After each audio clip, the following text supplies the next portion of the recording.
આગળની સાખીમાં શ્રી હરિરાય મહાપ્રભુ ફરી પાછી એ જ આજ્ઞા કરે છે કે મન નગતા કો દીજીએ જો પ્રેમ પારખી હોય, નાતર રહીએ મૌન વે કાહે જીવન ખોય. મનને રત્ન કહ્યો છે, મનરૂપી રત્ન. નગ એટલે રત્ન.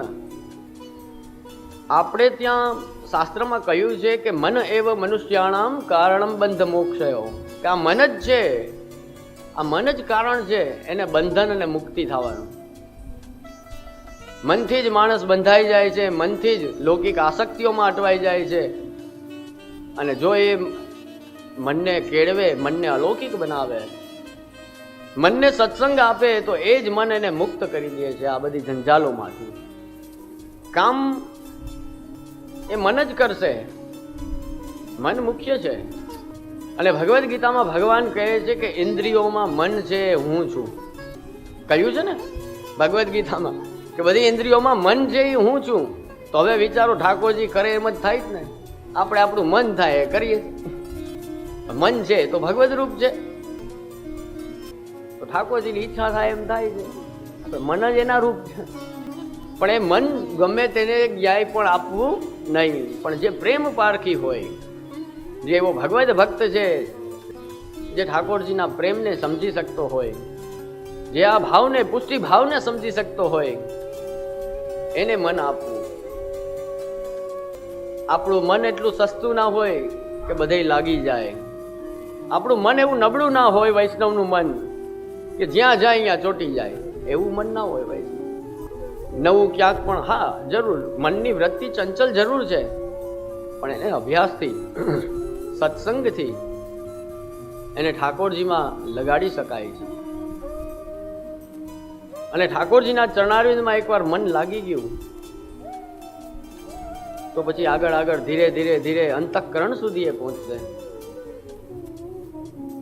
મનમાંથી બુદ્ધિ, બુદ્ધિમાંથી ચિત્તમાં, ચિત્તમાંથી અંતઃકરણમાં, અહંકાર સુધી એ ઠાકોરજીની શરણાગતિ આપણી દ્રઢ થશે.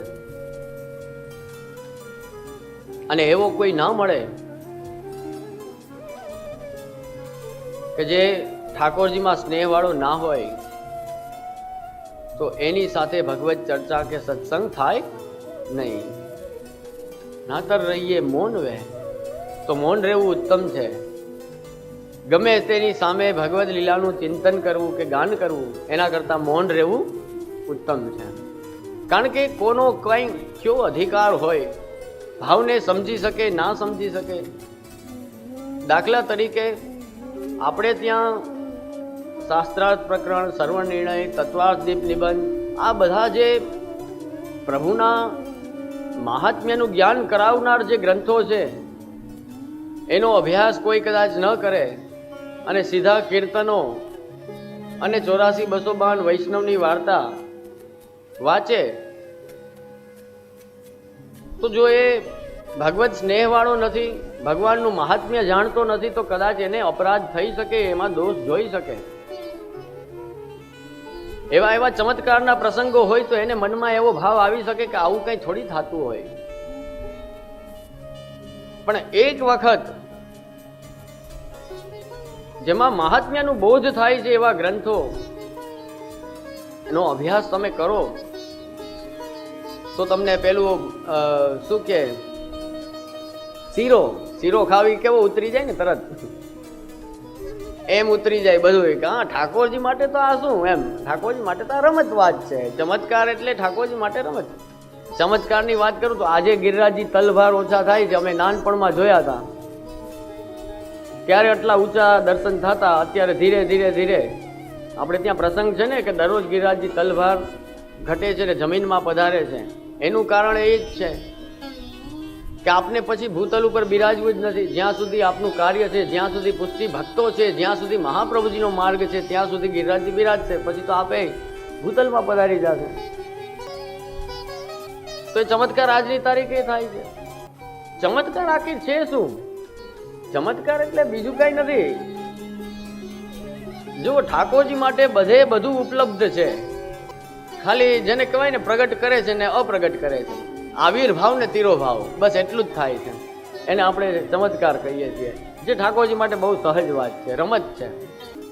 એમ આપણી દુઃખની પરિસ્થિતિ પણ સુખમાં પલટાવી દેવી, આપણા લૌકિકને પણ અલૌકિકમાં પલટાવી દેવું, એવા કેટલાય ચમત્કાર થાય છે. ખાલી એક વખત શ્રીનાથજી બાબાના સન્મુખ થયા હોય, દર્શન કર્યા હોય. એક વૈષ્ણવની દીકરી, આપણી આ સાચો પ્રસંગ છે. એ વૈષ્ણવની દીકરી, ભરતભાઈ તો ઓળખે જ છે એમને, એમના જ પરિવારની દીકરીની આ વાત છે. મુંબઈમાં રહેનારા છોકરા સાથે એના લગ્ન થયા. આ એ વ્યક્તિએ, તમારા જમાએ મને આ વાત કહેલી છે. મુંબઈમાં એમની સાથે આપણી વૈષ્ણવ દીકરીના લગ્ન થયા. મુંબઈ એટલે મોહમયી નગરી, દુસંગમાં કાંઈ ઘટે નહીં એમ. બ્રહ્મસંબંધ વર્ષો પહેલા લીધેલું, પણ આ જુઓ વૈષ્ણવની દીકરીની તાકાત. એક વૈષ્ણવની દીકરી ત્યાં ગઈ ને, એનો સંગ થયો. એણે એક જ વાત કરી કે બીજે ક્યાંય ફરવા જવું હોય તો પછી પેલા શ્રીનાથજીના દર્શન કરવા એકવાર નાથદ દ્વારા જઈએ. તાળી પાડવાનું તો હવે આગળ ઘણું આવશે, હજી તો આ શરૂઆત કહું છું. શ્રીનાથજીની સન્મુખ થયા, ખબર નહીં શ્રીનાથજીએ શું ચમત્કાર કર્યો. આ ચમત્કારની વાત કરું છું. કૃપા દ્રષ્ટિ ખાલી થાય ને, શ્રીનાથજીની, ગુરુદેવની, મહાપ્રભુજીની ખાલી કૃપા દ્રષ્ટિ કાફી છે. એક વખત કૃપા દ્રષ્ટિ કરી દે ને, ભલે સેવા કરતો એટલે આપણું કામ થઈ ગયું.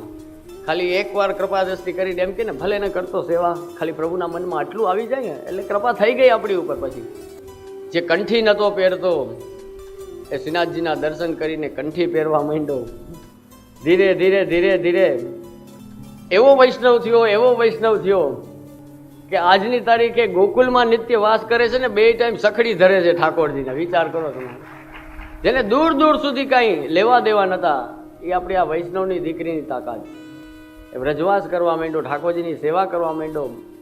મને વચ્ચે પધારો.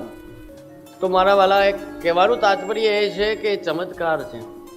જે દુસંગમાં રહેતો હોય એ ઠાકોરજીની સેવા કરવા માંડે. એની નાની દીકરી થઈને તો એ ગોકુલમાં ડોક્ટર થઈ અને બધાની ફ્રી ઓફમાં સેવા આપે છે. બોલો, વિચાર કરો તમે. નામ લઈશ તો કદાચ એને નહીં ગમે, એટલા માટે નથી લેતો. પણ મને વચ્ચે ફોન આવ્યો, મને કે જે મારે હવે કામ ધંધો બધું બંધ કરી દેવું હોય તો કરી શકાય. મેં કીધું જો મહાપ્રભુજીએ છૂટ આપી છે કે આપણે સંસારી છીએ, કદાચ વ્યાવૃત્તિ કરવી પડે તો કરે, એમાં વાંધો નથી. કે મારે જરૂર જ નથી, ઇનફ, ઘણું થઈ ગયું ઠાકોરજીની કૃપાથી. હવે મારે કાંઈ આવશ્યક, મારે ઠાકોરજીની સેવા જ કરવી છે ને વ્રજમાં વાસ કરવો છે. તો મેં કીધું તો ભાઈ તારામાં પાવર જ છે, આનંદ કર. તો તો કાંઈ કરવાની જરૂર નથી. એનાથી રોડું બીજું શું હોય? કે ઠાકોરજી એવી અનુકૂળતા કરી દે. કારણ કે જે જુઓ સેવા જેને કરવી છે, જેને ઠાકોરજીની લગ્ની લાગેલી છે, એને તો સવારના દુકાન ખોલવાનો કંટાળો આવ્યો કે આ કરવું પડે છે કામ મારે. નોકરીએ જવું હોય તો એને કંટાળો આવે કે શું કરું, પરિવાર લઈને બેઠો છું એટલે મારે વ્યાવૃત્તિ કરવી પડે છે. નહીં તો મને આનંદ તો સેવા અને સત્સંગમાં જ છે. પણ સંસારમાં રહીએ છીએ એટલે એ જવાબદારીઓ પણ નિભાવતા નિભાવતા આપશ્રી આજ્ઞા કરેલી જ છે કે વ્યાવૃત્તોપી હરૌચિત્તમ, કે વ્યાવૃત્તિ કરતાં કરતાં પણ તમારા લૌકિક કાર્યો કરતાં કરતાં પણ તમે ઠાકોરજીમાં ચિત્તને લગાડી શકો છો, ઠાકોરજીનું મનમાં સ્મરણ કરી શકો છો. ભલે ને દુકાને બેઠા હોવ, કામ ધંધે બેઠા હોવ, કોઈએ સોગંદ નથી આપ્યા કે શ્રી કૃષ્ણ શરણમાં ના બોલવું, બોલાય તો બેઠા બેઠા બોલો આનંદથી. આપણી ચિત્તવૃત્તિ ઠાકોરજીમાં રાખી શકીએ છીએ, ચાહે લૌકિકની કોઈ પણ જગ્યામાં આપણે બેઠા હોય, એમાં કાંઈ, એ તો આજ્ઞા છે ઉલટાની. તો એવા પ્રેમ પારખી એવા વૈષ્ણવ જ્યારે મળે કે જે કૃષ્ણના સ્નેહથી ગદગદ હોય,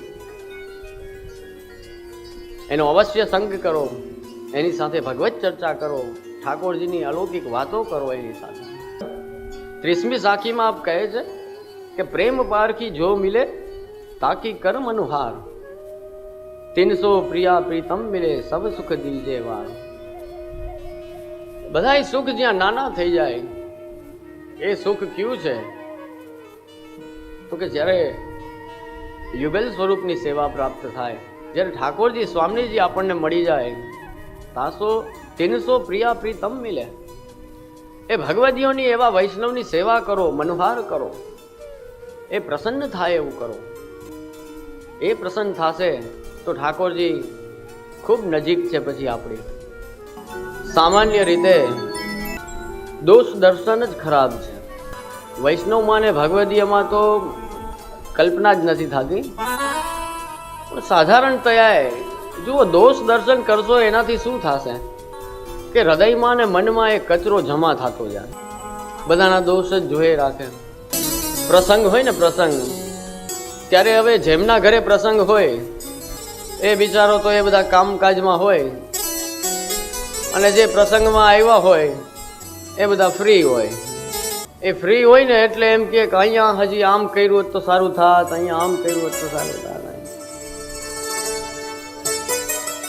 અરે કેટલું કેટલું સારું કર્યું છે એ જોવો ને. ઘણાને ટેવ જ પડી ગયું હોય,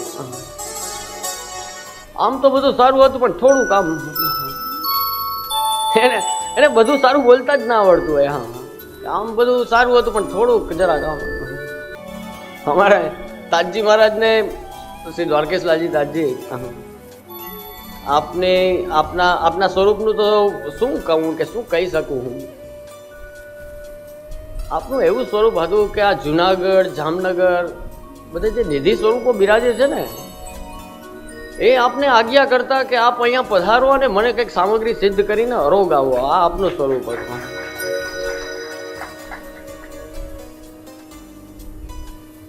અને આપને કેવું ખબર, આપ દાળ બહુ સુંદર સિદ્ધ કરતા, અને પછી પૂછે કેસી લગી, અને જો કોઈ એમ કે ને કે નેક યામે થોડો, હા, એટલે એ આખી જેટલી સિદ્ધ થઈ હોય ને એ બધી આખી પધરાવી દે બહાર. એટલું કે ચાલે નહીં, કોઈ નેક કે થોડું કે ખરાબ છે તો એ જરાય ચાલે નહીં, કે સામગ્રીમાં આટલું કે જરાક પણ ખરાબ ના હોવું જોઈએ. એવો આપનો ભાવ હતો. પાછી નવી સિદ્ધ થાય ને નવું ઠાકોરજીને ધરાય. આપણી ટેવમાં આવી. જુઓ, હૃદયમાં કાં ભાવ ટકશે અને કાં દોષ રહેશે. યા તો તમે ભાવ રાખો, યા તો દોષ રાખી શકો. આપણી સમસ્યા શું છે ખબર, આપણે બધી બાજુ બે બાજુ પગ રાખવા માંગીએ. થોડોક પગ કે સંસારમાં રહીએ ને થોડોક ભગવાન બાજુ રહીએ, થોડોક લૌકિકમાં રહીએ ને થોડોક અલૌકિકમાં રહીએ. એમ ભાવે રાખવો છે ને દોષે જોવા છે. એમ કોઈ પૂછે કે તમારો ભાવ, તો આપણે એ તો નબળું બોલાય જ નહીં. મારામાં તો બહુ ભાવ છે, મારામાં જરાય ભાવ ઘટે એવું તો આપણે કોઈ ના બોલીએ. બોલીએ તો ખરાબ દેખાય ને. કોઈ કે તમને ઠાકોરજી માટે ભાવ છે, કોણ ના પાડે આમાંથી? મહાપ્રભુજી માટે ભાવ છે, કોણ ના પાડશે? કોઈ ના પાડે. હા, મારામાં ભાવ છે. મારે તો એટલું જ કહેવું છે કે જો તમને બધાઈને જોઈને વલ્લભકુલમાં કે વૈષ્ણવમાં દોષ આવતા હોય હૃદયમાં, તો હજી તમારો ભાવ થયો નથી એમ માની લેજો. આપણે ત્યાં તો કહ્યું છે કૃપા થયેલી ક્યારે માનવી છે કે જ્યારે આપણો પોતાનો દોષ દેખાય ને ત્યારે સમજવું કે આજે સાચી કૃપા થઈ છે. બીજાના જોવા તો બહુ સહેલા છે મારા વાળા. હા, તારે આ ભૂલ છે ને તારામાં આ ભૂલ છે ને તારામાં આ ભૂલ છે. અરે તારું કોક દી પોતાનું જો ને, તારામાં કેટલી ભૂલ છે, તું કેટલી ભૂલ કરે છે એ ક્યારેક તો મારા વાલા જો.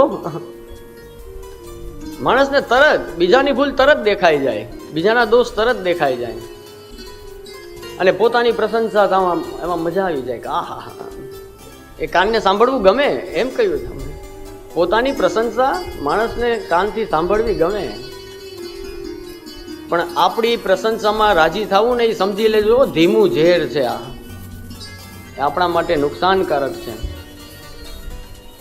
પ્રશંસાથી શું થાય, આપણો સુધારો અટકી જાય છે. આપણું જે ઇમ્પ્રુવમેન્ટ થવું જોઈએ ને, બે જણા વખાણ કરેલા આપણે રાજી થઈ જાય કે વાહ, હવે કાંઈ કરવાની જરૂર નથી. એનાથી ઉલટું થવું જોઈએ. આપણે એવા મજબૂત હોવા જોઈએ કે કોઈ આપણા દોષ દેખાડે તો આપણે સાંભળવા જોઈએ. ઊંધું કંઈક જીવીએ છીએ આપણે બીજાના દોષમાં. એને નિંદા રસ કયો છે ને, એ નિંદાને રસ કયો છે.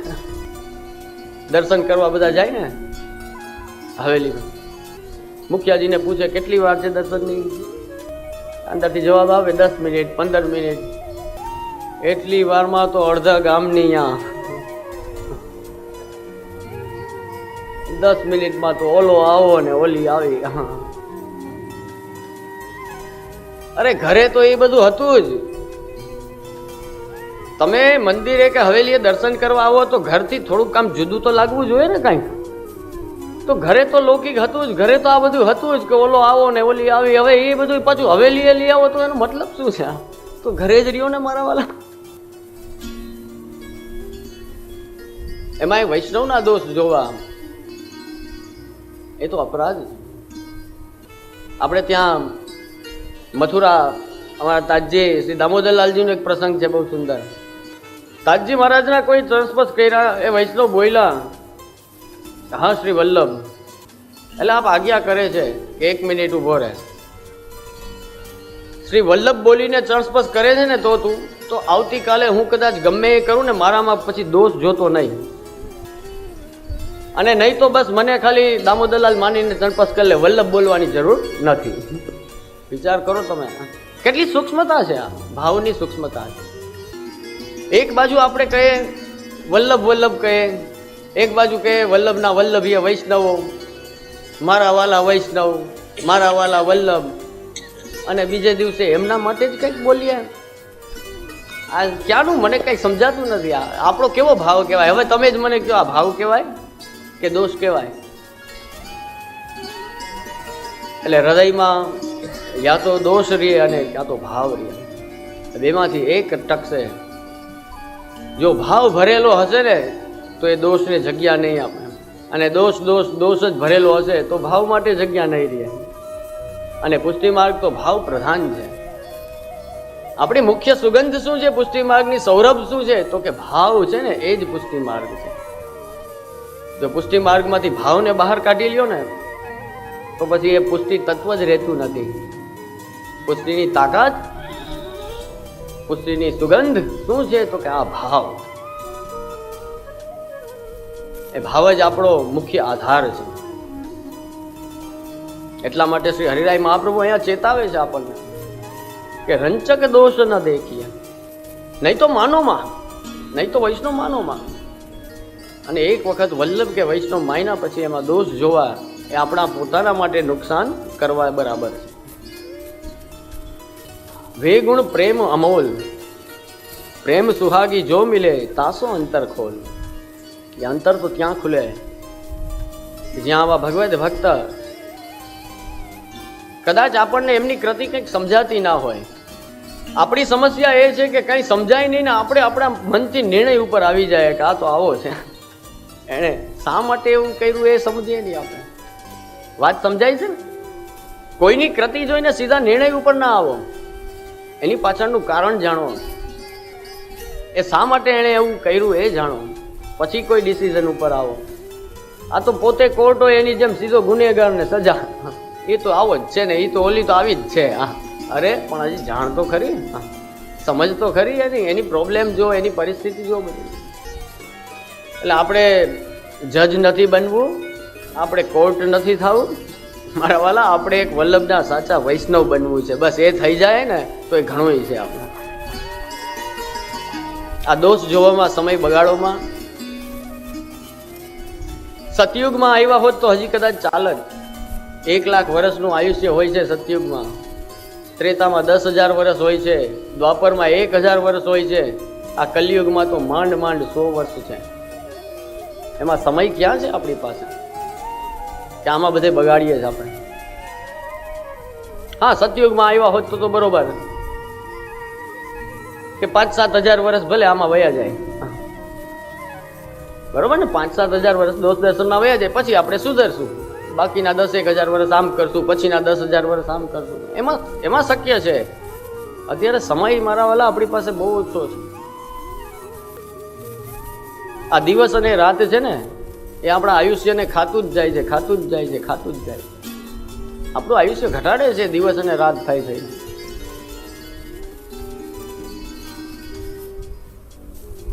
એમાં આવા ભગવદીઓનો સંગ કરો અને સમયનો સદુપયોગ કરો. કોઈ તાદ્રસી, કોઈ ભગવદી કદાચ ન મળે તો એ અષ્ટસખાય 84-252 એમનું સાનિધ્ય પ્રાપ્ત કરો અને જીવનને સાચું વૈષ્ણવી જીવન બનાવ્યું. જીવન જો એ સો બની આવે, એ જે શ્રી હરિરાય મહાપ્રભુએ આજ્ઞા કરી છે એવું આપણું જીવન બને. આ સાખીમાં આપ ખાસ આપણને વોર્ન કરે છે, વોર્નિંગ આપે છે કે દોષ દર્શનમાં ભાવનો નાશ થાય છે, એટલે એનાથી બચતા રહ્યો. આગળ જો દોષ દર્શન નહીં કરો તો શું થશે કે સાધન કરો દ્રઢ આશરો, કુલ ભજવો ફલ એક. જે આશ્રય માટે આપણે પ્રયત્નશીલ છીએ એ આશ્રયની દ્રઢતા કેવી રીતે થાય?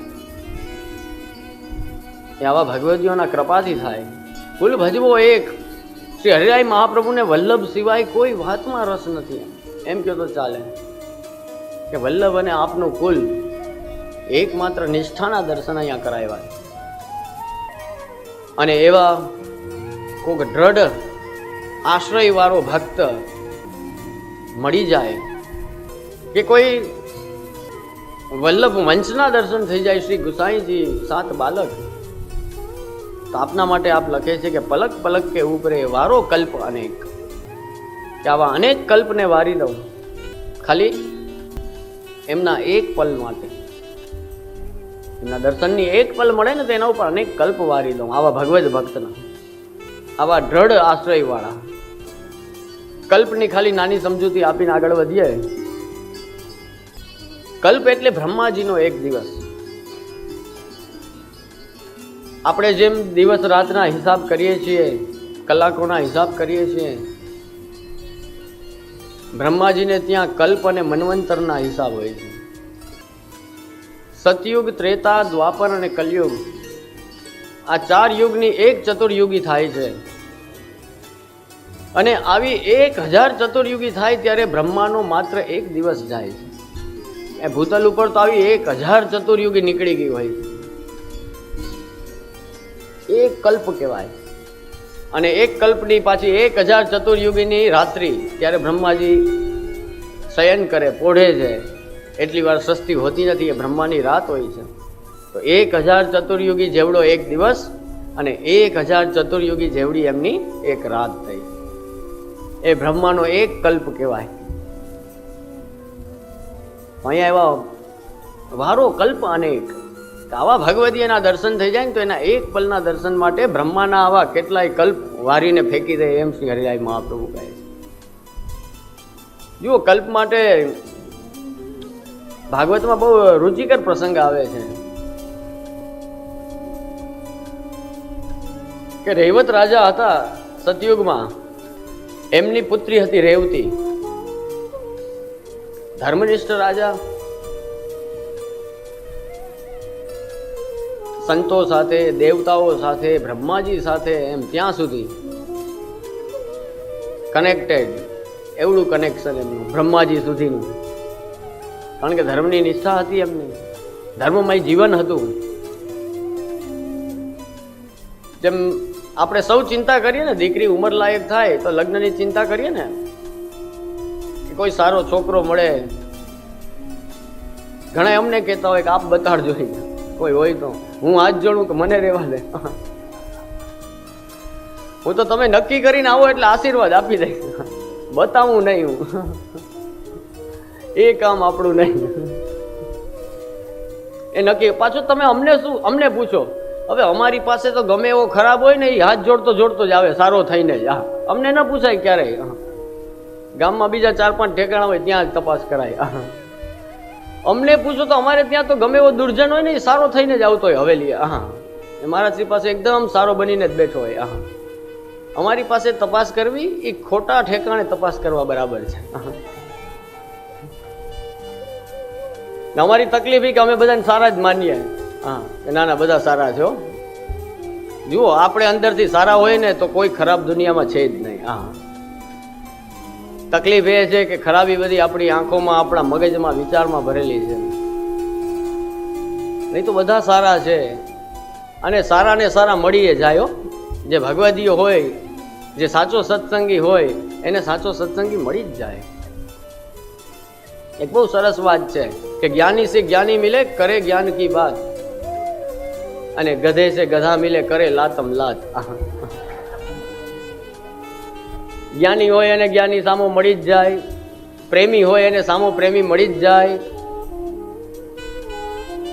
અને કોઈનામાં આવા ગુણ હોય તો એને એવો મળી જાય. દુસંગીને દુસંગી સાથે જ ફાવે, સત્સંગીને સત્સંગી સાથે જ ફાવે.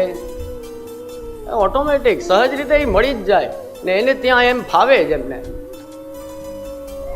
વૈષ્ણવને વૈષ્ણવ મળી જ જાય, એને વૈષ્ણવ સાથે ફાવાનું જ છે.